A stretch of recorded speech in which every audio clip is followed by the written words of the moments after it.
96.7 to be Hoodrich Radio is the voice of DJ Scream. My dog Moran is here. We got a special guest up in the building. He goes by the name of the one and only Tank. Come on now. Thanks for joining us, man. Thanks for joining us, man. What brings you to the ATL? Talk to us. Man, moving around, man. Moving this elevation, going door to door, letting these people know that, I got some R&B music in the universe. For sure. Elevation dropped October 25th, right? Dropped October 25th. It's the #1 R&B album in the world. Congratulations. It's life-changing on so many levels. All right, Jacquees finna drop soon now. Yes. Yeah. This week, okay, King R&B. good luck. That was okay. Good luck. Trying to told you right now. I mean, a lot of people putting claims out in the air. Yeah. I'm just throwing this 22 years around. That's all I'm doing with you. Okay. That's it. But fair enough. If you get in any game, you got to feel like you're the best. That's why you get in the game, right? Well, I'll tell you like this. When I got in the game, and this is I'm just speaking for me. I mean, everybody's allowed to feel how they feel.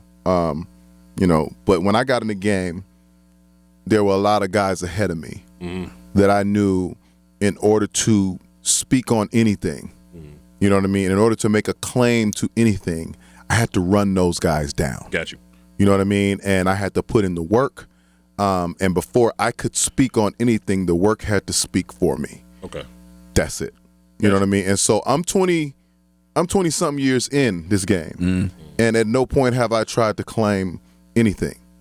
I just claim who I am. I'm the general. Yeah, it is. You got guys who want to be king. That's fine. You got a guy who we all know was king. He's a little, indisposed at the moment. Right. Can't really talk to him. But, when it comes to titles, I think social media has given way for people to just claim things and run with it. And if you're with that person or a fan of it, then you'll run with it too. You know what I mean? And so for me, I'm just old school, man. That's you know what real. I'm saying? I just believe in hard work and dedication. True. And for the people who have any titles, especially in this space, they're not titles that were taken. They're titles that were earned. That's fair. And why Elevation for the name of the project? Because it represents that we're still working. I didn't want When We to feel like a mountaintop. I just wanted to feel like another step in the right direction. And I wanted to believe that I could do better. I wanted to believe I could write better songs, sing better, produce better. All of these things. I hire people to challenge me, to push me in those spaces. And Elevation just speaks to that, to wanting to be better, looking in the mirror, having a tough conversation, saying we still got work to do. Why do you still feel got like, some more fighting. Why do you honestly feel like you have more work to do? Because when we drop, it was very organic, in my opinion. It, like everything about it, and it became a hit. But you got several of those. So well, I mean, and like that, it's still the same process. Okay. So in making When We, I was like, I gotta be better than what was the last single? You don't know. You know what I'm saying? In making that record, I was like, I gotta be better. And so for me, it is an organic process of showing my growth and my honesty through my art in that day that I'm in. You know what I mean? So I feel like right now, today, you know what I'm saying? I'm better than what I've written up until this point. Today I can write a better song than even what I put on this album. That's just how I operate. That's the competitive nature in me. You know what I'm saying? I'm competing against me. I don't. Do you I don't have know a what these favorite other guys are song? doing. Like, do you have your own personal favorite No. song that you made? Not yet. Really? Yeah. Not I Deserve, like none of this. Oh, okay. So how does this work on this tour, on the Sketchbook Tour, when you perform? Like, how do you? Obviously, you know what records to perform. Right. because the Of course. fans Of course. let Of you know course. before, Yeah. but how does it feel? Because I've been on tour with artists. I'll let them remain nameless, and they literally would be like, "Man, I'm so tired of that song." You know what I'm saying? No. That's a weird space to be in because it's like, yo, this is the song that made you. Yeah, you, I mean, you know? well, I mean, you gotta like me. I'm a producer. I'm an arranger. You know, I help create the show. So if a version of a song is getting old to me, then we just make a new version. Okay. We just spice it up, and you know what I'm saying, and put some extra things in it. You know what I'm saying, and make it feel fresh and new. Because they can't listen. You performing the same song for 20 years. I've been performing Maybe I Deserve since 2000. Yeah. So I've had to make alterations to it to make it interesting for me. But every time that song come on and then people start screaming, I feel brand new again. I'm like, you know what? We good. We gonna keep singing this thing. We gonna be all right. There it is. What's been the best part of this Sketchbook Tour so far? Finally getting it right. Okay. Hey. It's been we've had some technical issues, but I mean that's every tour. You know what I'm saying? And going through the first couple weeks and just finding all the fine-tuning all of the moments. I got screens, I got some smoke, I got a couple things happening. I'm jumping out like Batman. You know what I'm saying? A couple cool things happening and making sure everybody is on the same page, at the same time. It takes a minute. So technically, we finally found that space. For sure. But I mean, it's dope. It's dope tour. Fantasia's a killer. You know what I'm saying? You know what she does. Robin Thicke, also amazingly talented.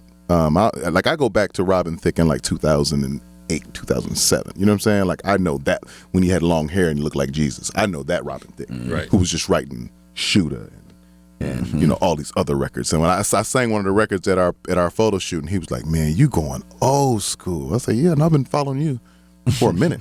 I know who you are. Yeah. You can't hide from me." Absolutely. And the Bonfire, she's on there killing, which is, I mean, that Automatic is just one of them.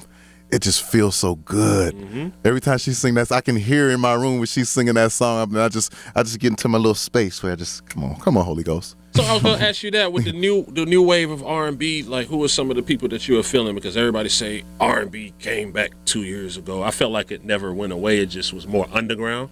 More underground. Who are you feeling currently? Feeling Summer Walker. Okay. For sure. I love what she's doing. I've always been feeling Bryson. Always love her. I want to say this correctly. Is it Black or is it Six? It's Black. It's Black. It's Black. I don't want to mess that up, but that dude is super cool. Facts. He's super, super cool. And I love Bonfire. I love what she's doing. Her first 2 records that she's out the gate with are really dope. I don't think R&B has died. I think we've just mismanaged how we present it. Usually, like R&B artists were trying to be. It's weird, like trying to be rappers, and now it's Well- like rappers are trying to be R&B. Well, not artists. even that, because I mean, in terms of a survival aesthetic, we've kind of needed it. You know what I'm saying? We've needed it in order to appeal to the ears that are tuned to something completely different. You know what I'm saying? They took our fans, and then they started singing and all sorts of wild stuff. You know what I'm saying? So we've had to make adjustments to kind of tug at some of that fan base. But what we have not done is we've not been loyal to each other. How's that? Well, I mean, anytime an R&B artist gets a moment, they covet it as their moment, and I respect it. You know what I'm saying? Guys go on tour by themselves. You know what I'm saying? Guys will take or one act, or like when you're having a moment. Like when I'm having a moment, I'm like, man, hey guys, let's do something together. Right. Like let's build something. Like let's take a summer jam on the road. I'll take less money. Like I'm that guy. And everybody, when they're having a moment, they're like, nah, my numbers are this, and this is just what it's got to be, and whoop-de-whoop, and la la la. And so we don't create those high-level moments where a Drake, Amigos, and all those guys will get on the road and go mash out Future and all. Like they just have and it's an arena full of people. But why? Because they've created the high-level moments. They've featured on each other's records. They got on the road together. They've done shows together. You know what I'm saying? So, we I think it kind of leans to that we come from a different place than where, rappers come from. Because most rappers come from the street. You know what I'm saying? Most rappers they come from a place where they're arm in arm with their guys, with their gang. You know what I'm saying? They're used to rolling together. Yeah. So the idea of another guy coming in the studio with his crew, you guys, drinking a little bit, smoking a little weed and catching the vibe, it makes sense. You know what I'm saying? Because that's how they're used to interacting. Right. You know what I'm saying? An R&B guy or R&B girls always by themselves singing in the mirror. That's real. That's how it's always been. Word. You know what I'm saying? Unless you might have been in a group, but then that broke up. You know what I'm saying? So you're like, I'll never be in a group again. So you don't want to group up with no other R&B singers. That's real. You know what I'm saying? So it's just it's just different. But I think we're coming back to a place to where she had her R&B festival out in the Bay, and it's sold out. I mean, thousands and thousands of people. So that's a high level R&B moment that was really dope that I think we need more of. True that. You see yourself going back on the road with Tyrese and Genuine? I mean, I don't see it, but it is needed. I agree. I think for us to get that right would do more for us, way more for us and our legacy than just leaving it on the table the way it is. Oh yeah. I don't even think we owe it to ourselves at this point to do it. We owe it to the people, to our peers, the people who look up to us, the people who follow us, the people who love R&B music. Like we owe it to a whole universe. So, you know, I can't feel that way by myself. You know what I'm saying? So, you know, we'll see where that goes. Okay. For sure. And finally, man, you kind of talked a little bit about social media. What the hell is going on? I want to understand. I don't know what's wrong with these people. I don't completely get it. Hey, man, talk to us about it, man. This clear the air. These people are wild, man. Okay? Hey. They're wild. They take a song bite. Is that a poll? Lord help us. It is. Yeah, that is a real stripper pole. That's yes. exciting. That is That's a a real stripper pole in the studio. Let me get back to where we are. Right. I think you know what it is. I think people are in the dumb place, you know, which is social media. People would rather enjoy the clickbait and the clip. It's more exciting to take that and run with it and come to my page and leave derogatory comments, you know what I'm saying, and tell me I'm gay and do all of these things versus actually watching the interview and seeing what it was all about. Watching the interview, they would know that the proper context is, I just want to be clear, I want clarity to be out there. Right. The proper context of, you don't have to get into details. No, it's fine. I'm a detailed guy. Yeah. The proper context is? We were talking about two lies making a person a liar. Okay. Right? Mm-hmm. So I said, I don't think that makes a person a liar just yet. Right. You know what I'm saying? They're just getting started. Yeah, you weren't talking about yourself. They're not pros yet. Like Hypothetical. Another person. That's lie. Then Angela Yee, with her foolishness, says, well, if a man, you know, does oral sex on two guys, is he gay? So that's how we got the two. Okay. I don't know what the number two represents, but that's how we got the two. Right. So I say, you know what? Let me think about that. First of all, I'm uncomfortable, but that's fine. Let's go with it. Okay. I don't think it does, because I think that there's a process that doesn't speak to me, has nothing to do with me. I was clear when I was born. Know what I am. Know what I want. But for those who have to go through an exploration process in order to figure out who they are as human beings, I wouldn't judge them based on that. I would judge them on how they come out on the other side. I've seen what I've needed to see. That doesn't work for me. This does. This is who I am moving forward. And that's my point of view on it. That's my opinion on it.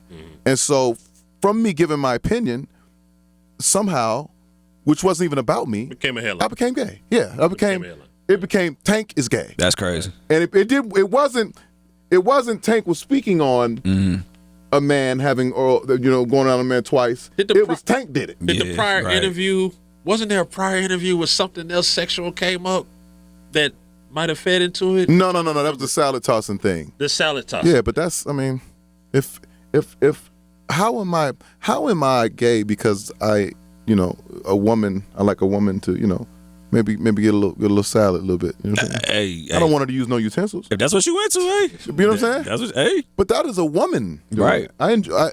My wife. Okay. Whatever you and your. So where does that make me? You know what I'm saying? I hear you. Now there's a point in time where, I mean, some people believe everything done within a heterosexual relationship is fair game. I don't. I don't agree. I don't judge. But you know what I'm saying? Like salad, you know what I'm saying? You can get down there and you know what I'm saying? But don't be using no utensils. Don't be straightening out your fingers, you know what I'm saying? To try to penetrate your boy. They're all good. Yeah, we get it. He's talking about cooking class. Yes, exactly. Exactly. They're limits. Chef Tank. Right. Chef Tank. Right. The cooking show coming right after the tour now. Hey, you know, hey. Yes. And it's unfortunate because, you know, it's like even within the Hoodrich clique, we have somebody named Tank. And a lot of Tanks got backlash because of that. Sorry, Tanks. I apologize for the harm I've caused you. But I was just being logical. Right. And in the dumb place, logic doesn't matter. So even after, you know, countless numbers of interviews where I've been, you know what I'm saying, from the Breakfast Club all the way to here, people are still going to say, Tank is gay. And guess what? I don't care. Because you're doing what you do, you're touring, you got an album out, and you're doing what Tank does. And you've been doing it how long? Oh, man. My whole life. Yes. 20 plus. Since my whole life. Right. Cass' whole life. Exactly. 20 plus years, man. And it still matters today. And that's the blessing in it. That's the blessing in it. Yo, we appreciate you pulling up the Hoodrich Come on, Radio. man. For sure, man. Hey. It's out and there follow right me. now. Tell them to follow me at The Real Tank. Man, you got Come on. 1.6, man. Exactly, Give me bro. a few. I need more followers. The king of R&B has like 4 million. Oh he yeah, does. yeah. And he's dropping his album soon. He coming for you. Yeah, dog. he coming for my He spot, coming, man. King Queasy on the way. I need my followers up so I can compete. Hey, The Real man. Tank on Instagram. Make sure you follow him. You know what it is. Hoodrich Radio. Salute.